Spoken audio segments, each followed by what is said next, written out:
Hello, তোমরা সবাই কেমন আছো? তো অনেকদিন আমার মিনি ব্লগটা বন্ধ ছিল কিছু পার্সোনাল কারণের জন্য, কিন্তু এবার থেকে আবার আমি মিনি ব্লগ স্টার্ট করছি। তো ইন্ট্রোটা আমি দিচ্ছি বাড়িতে এসে। আমি গিয়েছিলাম দুটো জিনিস কেনার জন্য, তো সেখানে আদৌ আমি কিনতে পেরেছি কিনা বা কী হয়েছে সেটাই তোমাদের সাথে আমি শেয়ার করবো। তো চলো ভিডিওটা দেখতে থাকো।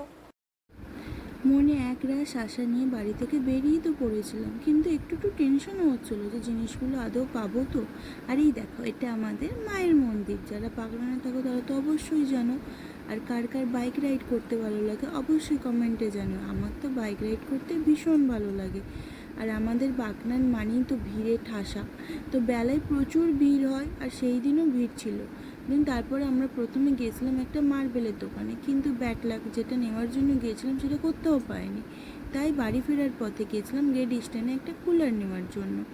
তো কুলার পছন্দ করার পর আমরা ওপরে গিয়ে কিছু ফ্রিজ দেখলাম, কারণ কিছুদিন পর একটা ফ্রিজও নিতে হবে।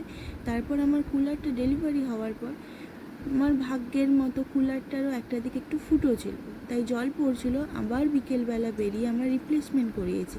দেন তারপর যে কুলারটা দিয়েছিল সেটা তো খুব ভালো ছিল। বাড়িতে এসে ঠান্ডা ঠান্ডা হাওয়া খেয়েছি। তো ভিডিওটা এতটুকুই, কেমন লাগলো অবশ্যই জানিও। দেখা হবে পরের ভিডিওটা।